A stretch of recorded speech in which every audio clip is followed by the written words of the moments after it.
On April 29, 2003, Deborah Tuders returned home from work in the afternoon. She waited for her daughter Tabitha to come running into the house like she did every other school day, but as 4 p.m. passed, there was no sign of the 13-year-old.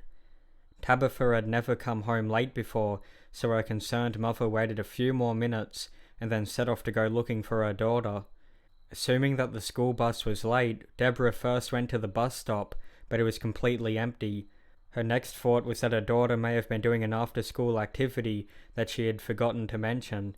She went to the middle school to check, but the doors had already been closed for the day.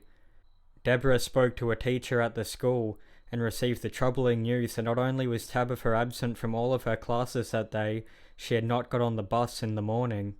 Deborah contacted all of her daughter's friends, but none of them had seen her. By 5 p.m, Bo Tuders returned home from work, panicked over his missing daughter. At 6 p.m, they notified police that Tabitha was missing, insisting that the daughter wouldn't run away. She was extremely close to her parents. Every Saturday night they would go and watch car races. Tabitha was the entertainer of the family, always cracking jokes and making her parents laugh. She was a straight-A student and enthusiastic about school, so it was unlikely she would have skipped class. Police searched her room and found her house key and the $20 she had received at church for memorizing the 10 Commandments. Apart from taking a hairbrush and toothbrush for DNA, they were unable to find any physical evidence. Family, neighbours and police spent the remainder of the night searching for the missing teen, with no luck. However, investigators did learn that Tabitha had been seen on the morning of her disappearance. She left her home on Lillian Street at 7:50 a.m, heading for her bus stop, a short walk away at the corner of South 14th Street and Bosco Bell Street. She was carrying a sheet of paper with her, believed to be the report card she had proudly brought home for her parents to sign the day before.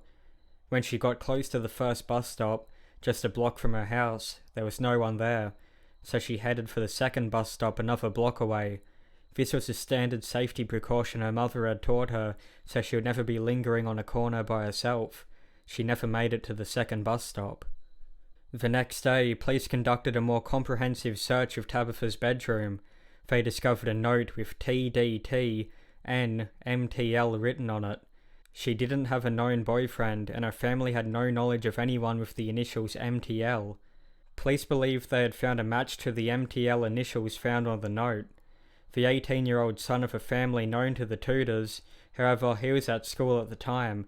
Tabitha is believed to have gone missing and was cleared of any involvement. Who MTL was remains a mystery. As investigators continued to interview potential witnesses, an 11-year-old schoolmate of Tabitha came forward. The boy had been waiting at the second bus stop and saw the missing girl walking down the hill towards the stop when a red car pulled over next to her and she had gotten inside. The driver, who was described as an African-American male wearing a baseball cap, reversed and left the street the way it entered. The boy was unable to provide the car model or license plate. This report could be a case-solving clue, however, police are uncertain of its credibility. A man who claimed to be on the street at the time recalled a similar story, but insisted that the car was green.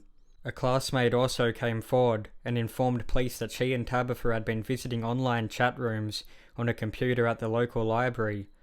The computer was taken away for examination, but due to how many people had used it since the pair last logged on, they were unable to find any of Tabitha's chat history. Police tracked down registered sex offenders in the area, but they were unable to find any solid suspects for the abduction of Tabitha Tuders. In the first stages of her disappearance, police had received more than 50 tips a day, but as a year passed, they were lucky to get 5 tips in a month. Bo and Deborah continued to try and keep their daughter's case in the spotlight by appearing on television as well as distributing flyers. Despite numerous pushes for information over the years, the disappearance of Tabitha Tuders remains a mystery, with very few if any leads to go on. Investigators have stated that it is likely she was abducted, and that foul play is involved due to the lack of confirmed sightings and no contact with friends or family after nearly 20 years. Bo and Deborah Tuders have remained at their East Nashville home in case their daughter one day returns. The 13-year-old's room is almost exactly how she left it on the morning of her disappearance.